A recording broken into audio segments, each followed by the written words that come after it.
کوئی ایک اردو کی کتاب دیکھ کر قرآن کریم کا مفسر نہیں بن سکتا ہے. بہرحال میں یہ کہہ رہا تھا کہ رب کریم نے ہمیں یہ زندگی جو عطا فرمائی ہے یہ ایک بہت قیمتی زندگی ہے، اور اللہ تعالیٰ نے دنیا کا ایک نظام بنایا ہے، اور وہ نظام یہ ہے کہ جب سے یہ دنیا بنی ہے آنا جانا تو ہر ایک کا رہا ہی ہے. دنیا میں لوگ آتے جاتے رہتے ہیں، اس کی موت ہوئی، یہ زندہ ہوا. کل یوم ہوا فی شان. اللہ روزانہ اپنی ایک شان رکھتا ہے. مفسرین اعظام فرماتے کیا شان؟ فرمایا کہ بندہ کبھی دو کاموں کو ایک ساتھ نہیں کر سکتا، لیکن اللہ ایک وقت میں ہزاروں کام کو کر لیتا ہے. کیسے؟ صاحب روح المعانی فرماتے ہیں ابھی اس وقت 10 بجے ہیں، اس وقت اللہ ایک کو عزت دے رہا ہے، اسی وقت ایک کو ذلیل بھی کر رہا ہے، اسی وقت ایک کو موت دے رہا ہے، اسی وقت ایک کو پیدا بھی کر رہا ہے، اسی وقت ایک کو اٹھا رہا ہے، اسی وقت ایک کو گرا رہا ہے، اسی وقت ایک کو شفا دے رہا ہے، اسی وقت ایک کو بیمار کر رہا ہے. ہزاروں کام کو اللہ آنن فانن اسی منٹ میں کر رہا ہے. یہ بندے کے بس کی بات نہیں ہے. اسی کو قرآن کہہ رہا ہے کل یوم هو فی شان فبأی آلاء ربکما تکذبان. اور انسان تو اللہ کی اس نعمت کو یاد کر تو کتنا جھٹلائے گا اپنے اللہ کو. یہ اللہ کی شان ہے. کل یوم هو فی شان. فی شان کا مطلب ایک وقت میں تمام کاموں کو انجام دے رہا. تو کائنات کو جو اللہ نے بنایا ہے اس کو تو آنی جانی ہی بنائی ہے. آ رہے جا رہے، دنیا کا بڑا بھی مر رہا ہے، دین کا بڑا بھی مر رہا ہے. فرعون، حامان، قارون، شداد سب مرے، اور دین کے اعتبار سے آدم سے لے کر عیسیٰ علیہ السلام تک، بلکہ ان کے بعد محمد الرسول اللہ صلی اللہ علیہ وسلم کو بھی موت آئی. موت کا جھٹکا تو ہر ایک کو لگا.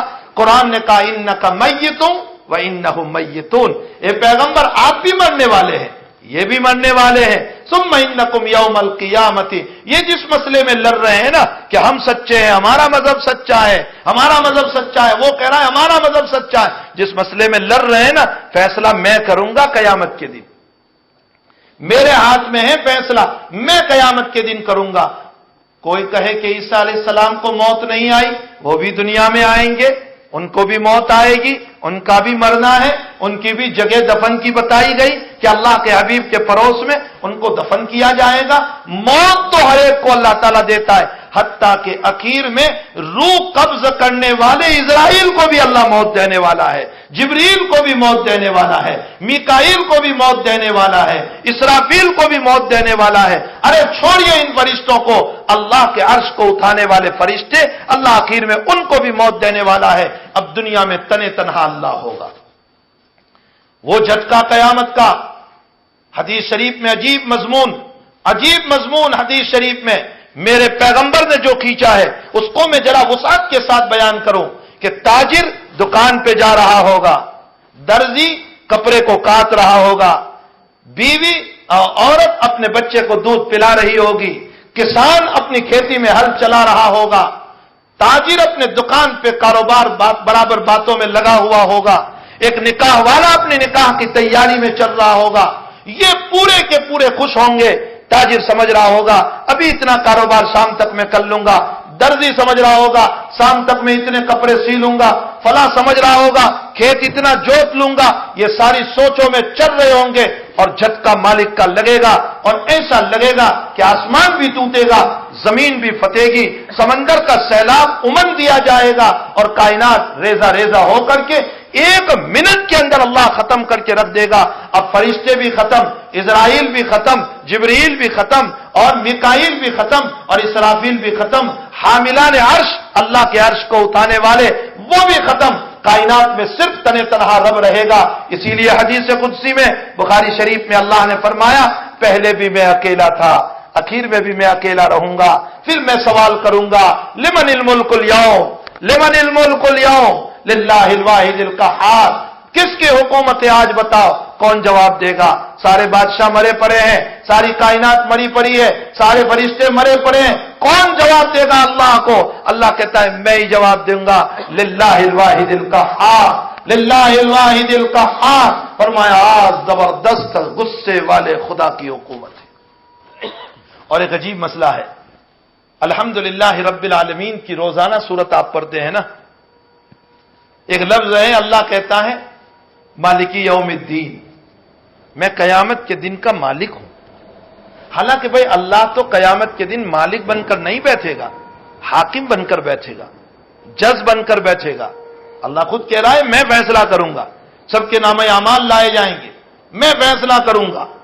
تو حاکم بن کر وہ تو بیٹھنے والا ہے، مالک کا کیا مطلب؟ مالک تو اب بھی ہے، وہ دنیا میں بھی وہی مالک ہے، آخرت میں بھی وہی مالک ہے۔ مالک تو ہر وقت ہے، قیامت میں تو حاکم بن کر بیٹھنے والا ہے۔ یہاں یوں ہونا چاہیے تھا، حاکم یوم الدین، میں قیامت کے دن فیصلہ کرنے والا ہوں۔ حاکم نہیں کہا، اس نے مالک کہا۔ حکمت کیا ہے؟ علامہ راضی رحمۃ اللہ علیہ عجیب حکمت بیان فرماتے ہیں۔ علامہ راضی علیہ الرحمہ فرماتے ہیں، لیکن راضی کی اس بات کو سمجھنے سے پہلے ایک مثال سمجھو۔ اگر سیشن کورٹ نے کسی کو پھانسی کا حکم دے دیا تو پھر وہ انسان ہائی کورٹ میں جاتا ہے، ہائی کورٹ بھی اگر اس سزا کو باقی رکھتی ہے تو وہ انسان سپریم کورٹ میں جاتا ہے۔ سپریم کورٹ میں جا کر اخیر میں جب وہ جج سپریم کورٹ کا بھی وہی سزا کو باقی رکھتی ہے تو اس صورت میں یہ مجرم ہاتھ جوڑ کر کہتا ہے، اس لیے کہ اخیر میں فیصلے کے وقت اس کو پوچھا جاتا ہے تجھے کچھ کہنا ہے، وہ ہاتھ جوڑ کر کہتا ہے مجھے معاف کیجئے، میں حکومت کی اب غداری نہیں کروں گا، میں یہ جرم نہیں کروں گا، آپ مجھے معاف کر دیجئے، سزائے موت نہ سنائیے مجھ کو، جو فیصلہ کرنا ہو دوسرا کر دیجئے، مجھے 15 سال جیل میں ڈال دیجئے، لیکن یہ فیصلہ آپ سزائے موت کا نہ کیجئے، میرے بچے بہت چھوٹے چھوٹے ہیں، معصوم ہیں، میرے معصوم بچوں کو کون کھلائے گا؟ یہ بہت روتا ہے۔ تو اس موقع پر جج کے دل میں رحم آ جاتا ہے، لیکن جج چونکہ قانون کا پابند ہے اس لیے رحم کھا کر معاف نہیں کر سکتا۔ اس کو تو قانون کی ماتحت وہی فیصلہ سنانا ہوگا کہ تجھے سزائے موت ہے، اس لیے کہ تیرا جرم ویسا ہی ہے۔ جب حاکم، جج اور سپریم کورٹ کا جج قانون کے تابع ہو کر اس کو یہی فیصلہ دوبارہ برقرار رکھتا ہے تو اخیر میں یہ انسان صدر جمہوریہ کے پاس پہنچتا ہے، جس کو ہم راشٹرپتی کہتے ہیں، راشٹرپتی کے پاس وہ پہنچتا ہے اور کہتا ہے آپ ہمارے ملک کے بڑے ہیں، آپ ہمارے ملک کے مالک ہیں، میں آپ کی رعایا ہوں، آپ سے معافی مانگ رہا ہوں کہ آپ میری سزائے موت کو موقوف کر دیجئے۔ ہزاروں کیس پینڈنگ پڑے ہیں نا یہ سزائے موت کے، راشٹرپتی کے پاس ہزاروں کیس وہاں پڑے ہوئے، یہ بھی جا رہا ہے، کہہ رہا ہے مجھے معاف کر دیجئے، سزائے موت نہ سنائیے، پھانسی کا حکم مجھے نہ دیجئے، جو سزا دینا ہو دے دیجئے، لیکن میں نہیں چاہتا ہوں کہ مجھے سزائے موت دی جائے۔ اگر صدر جمہوریہ معاف کر دے، راشٹرپتی اگر معاف کر دے تو سپریم کورٹ کو بھی پوچھنے کا حق نہیں ہو سکتا ہے کہ تم نے کیوں معاف کیا، سیشن کورٹ کو بھی پوچھنے کا حق نہیں ہو سکتا ہے کہ کیوں معاف کیا، ہائی کورٹ کو بھی پوچھنے کا حق نہیں ہو سکتا ہے کہ کیوں معاف کیا، اس لیے کہ صدر جمہوریہ یہ کہے گی کہ یہ میری رعایا ہے، میرا ملک ہے، میں جسے چاہوں معاف کر دوں اور جسے چاہوں سزا دوں، تم کون پوچھنے والے؟ تم قانون کے تابع ہوتے ہو، میں قانون کے تابع نہیں ہوں، مجھے میرے حق میں ہے، میں مالک ہوں اور مالک کو حق ہوتا ہے معاف کرنے کا اور سزا دینے کا۔ جب یہ مثال آپ کی سمجھ میں آ گئے تو اب سمجھیے علامہ راضی فرماتے ہیں اللہ بھی یہ کہنا چاہتے ہیں میں قیامت کے دن حاکم اور جج بن کر نہیں بیٹھوں گا کہ کوئی قانون کا میں پابند بن کر تھوڑے ہی بیٹھوں گا، میں مالک بن کر بیٹھوں گا، جسے چاہوں گا معاف کروں گا اور جسے چاہوں گا سزا دوں گا، کسی کو مجھے پوچھنے کا حق نہیں ہوگا۔ بڑی زبردست حکمت علامہ راضی نے لکھی ہے، اگر اس حکمت پر غور کر لیں تو اس صورت میں اب ان ساری روایتوں کو اٹھا کر کے آپ دیکھ لیں، مسلم شریف کی روایت ہے کہ دو آدمی اللہ ان دونوں کو فیصلہ کرے گا جاؤ جہنم کے اندر، ایک تو دوڑتا ہوا جہنم میں گرے گا اور دوسرا کچھ چلے گا اللہ کو دیکھے گا، کچھ چلے گا اللہ کو دیکھے گا۔ اللہ اس کو بلائیں گے کیا بات ہے، میرا حکم تو نے نہیں سنا، جا جہنم میں تجھے کہا، بار بار تو مجھے کو دیکھ رہا ہے۔ وہ کہے گا اے اللہ دنیا میں تیرے رحمت کے تذکرے بہت سنے تھے، میں آج دیکھنا چاہتا ہوں کہ تجھے مجھ پر رحم آتا ہے یا نہیں، اس لیے میں تجھے بار بار دیکھ رہا ہوں۔ اللہ کہے گا میری رحمت پر اتنا اعتماد، جاؤ اس اعتماد کی بدولت تمہیں معاف کرتا ہوں۔ اب اللہ کو کون پوچھے گا کہ کیوں معاف کر دیا تو نے؟ وہ دوسرا جو اندر میں جا کر کے گر گیا جہنم کے اندر، اللہ اسے بلائیں گے کہ تیرے ساتھی کو تو میری رحمت پر اعتماد تھا، تجھے اعتماد نہیں تھا میری رحمت پر، تو